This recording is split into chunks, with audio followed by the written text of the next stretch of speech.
movement of chemicals, light, and heat in water. It's the other part of the properties. And the first one that I want to talk about in here is the idea of diffusion in water, and the idea that molecular and advective transport have extraordinarily different rates to them. And a lot of this is based on fixed law of diffusion, because it gives you a way to quantify how quickly diffusion can occur, and it gives you a way to think about how scale alters diffusion. And so we have a concentration difference right here. So this is an example of fixed law here. We have one area that has a higher concentration, one area that has a lower concentration. So we know that molecules will tend to move, let's say we're in a fluid, from the high concentration to the low concentration. Why is that?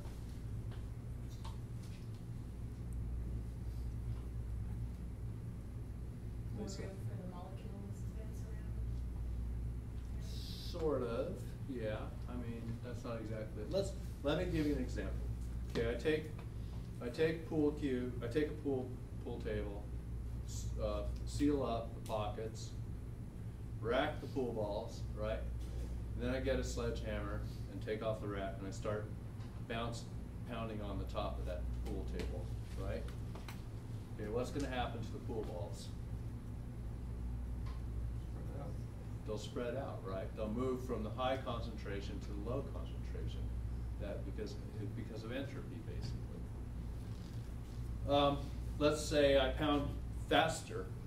What's going to happen to the pool balls? Are they going to spread out faster or more slowly? Faster. Faster, correct, yes. So what am I actually simulating when I pound faster in terms of molecular terms?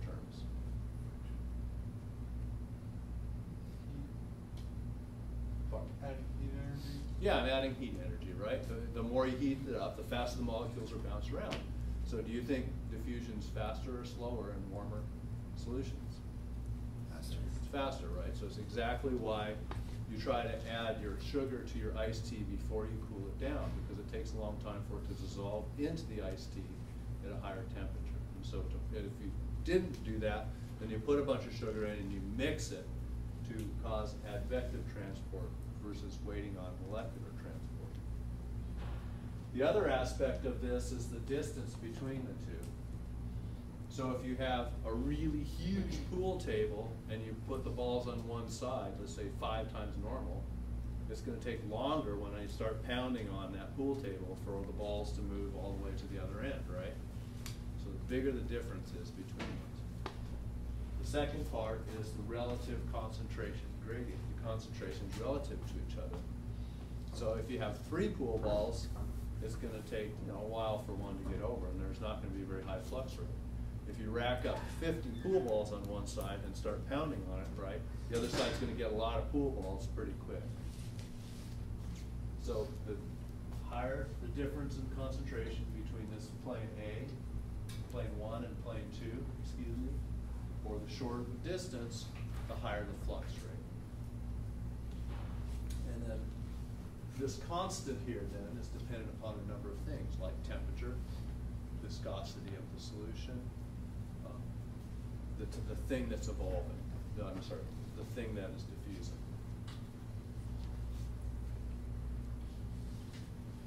One of the things that people don't understand is how slow molecular diffusion really is. And Danelle's going to create one of these for you in the lab. You will see this in reality, but essentially this is agar, 0.5% solution of agar. So it's basically water with some molecules keeping turbulent mixing from occurring, and it's got some dye added to it. And an hour later, it looked like this. It took a day, and these plates are, a regular Petri plate. They're about this big, so it took a day for the stuff to go a couple centimeters. Molecular diffusion is extraordinarily slow. It's because it's dependent upon Brownian motion against these molecules bouncing against each other and the chance that things are going to spread out. In contrast, if this was water without agar in it, and you just mixed it, turbulent mixing, the dye would be in the entire Petri plate within a minute. So thousands and thousands of times faster. Advective transport eddy diffusion is another name for it. It's thousands of times faster than molecular diffusion. So we, as organisms, we run into this problem that molecular diffusion is really slow. And this is directly related to the idea that small organisms do not have circulatory systems, but larger organisms do. So if we have a bacterium, they don't have any circulatory system. But if you look at a fish, they've got a heart and they're pumping stuff around. That's because it would take forever for the nutrition to get around their body, for the oxygen to get in from outside the environment. It takes a really long time. The one place where they are limited to molecular diffusion is to get the oxygen, well, several places, but with respect to respiration, one of the places that they're really limited is to get the oxygen across cell surfaces. So get the oxygen, say, from outside and the water, dissolved in the water, into their cells. So molecular diffusion is limiting the rate that that transfer can happen. What do they do to overcome that molecular diffusion? Countercurrent. They create a countercurrent, right? So they move water as quickly as they can. So they make it so the flow rates are high, as close as possible to the respiratory structure, right? And in doing so, they make it so that the smallest distance possible has to be dependent upon molecular diffusion. Everything else is vector transport. What's the second thing that they do?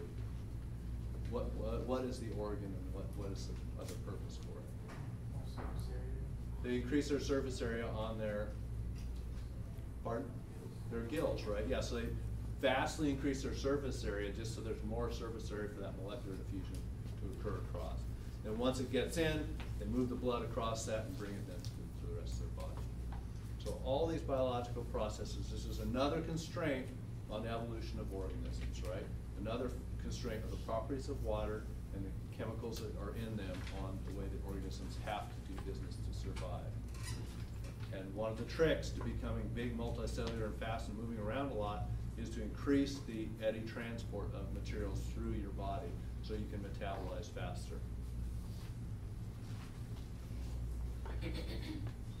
So this is related to the idea of a diffusion boundary layer. So it's just like the flow boundary layer, although it's related to diffusion.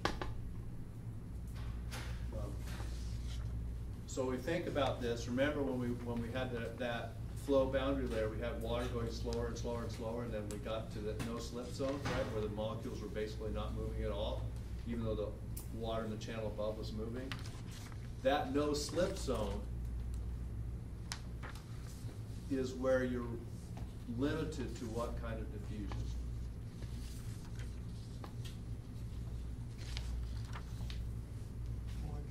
Molecular diffusion, right? Or Brownian motion, right? Outside the no-slip zone, once you have the laminar flow, then you have advective transport. You're going to be moving stuff faster and faster until you get up into that turbulent flow, and you're really moving stuff along at a quick rate.